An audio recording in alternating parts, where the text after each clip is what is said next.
Hi guys, today Patrick Sebile is right here at the iCast. That's our booth at the iCast, and believe me, the iCast 2021 not only was so welcome because after 18 months of confinement, what a blessing, what a pleasure to be back having our friends from the industry, which pretty much all people I know here that I really like are people like me who are passionate, who love their fishing and who have some link in one way or the other with the fishing world because that's their life. So that has been an amazing week. We had a lot of people coming. Honestly, people like pretty much the new stuff. So it was really cool. And today, what I want to talk about is this guy. That's the Waterbull. The Waterbull with the French accent. I'm sure you love it, right? So the Waterbull is a pitching, flipping, and even punching for the heavier size jig. So what's special with this guy and why is it worth for you to give it a try, and because in which sense is that a better lure, a lure more able to achieve things that other can't or not as well. So several things. A big part of the work have been done by David Bolema and fine and tuned by myself about the head penetration through the cover. When you want to flip or punch a jig, it's really important that when your lure hits the cover, it has to be able to go through very well. So teeny detail that matters a lot. There's no edge at all between the hook eye and the weight. That is a super teeny detail, actually pretty important. And I was amazed in the process of working on that lure how important it was.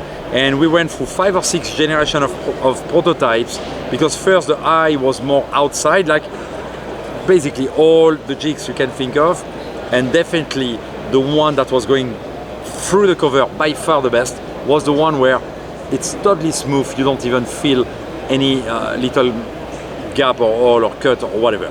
Very important thing. The other thing to help that penetration through the cover is actually that flat area below. And as you can see right here, we have not one but 2 width guards, which is not the only jig that have that, but that's definitely something that's very efficient. Now, I won't go into the skirt. We have a great skirt, great color, but yeah, several great skirts already out there. I will not spend time on that. The keepers.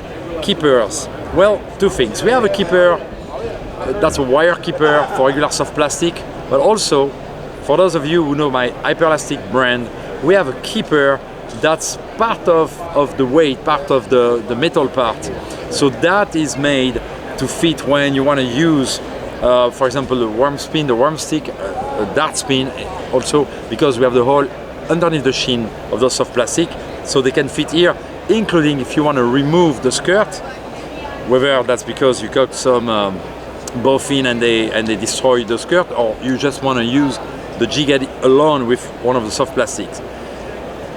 That's also, even if it was designed for pitching, flipping, punching, that's also a great swimming jig, actually very snagless, because the whole thing together, that capacity to go through so well, allows me to tell you in total truth that I was able to make tests where casting the whole day, we were barely snacking 1, 2, maybe 3 times with 8 or 9 hours of casting into the cover and reeling through the cover with that Waterbull jig, adding, for example, the Minwao or the dart spin.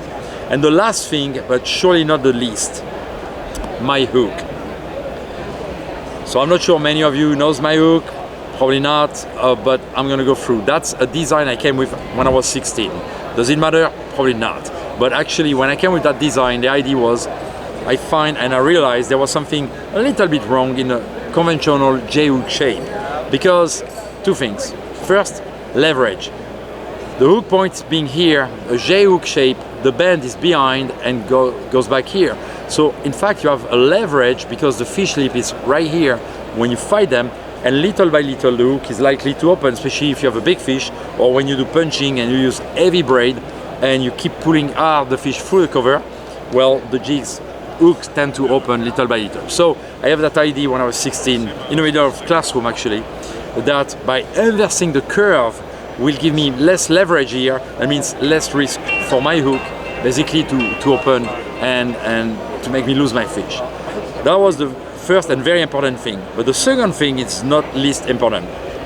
The inverse bend is here. So when the fish lip, when the fish is hooked and the fish lip is here, actually we have the lip very far away from the hook point. Because the freedom of a fish, that means the moment that the bass can swim away, is simply when you have the lip here and the hook point is there and the bass shake the head, you have only that little distance for the fish lip to slide and the lure to go its way and the bass to go the other way.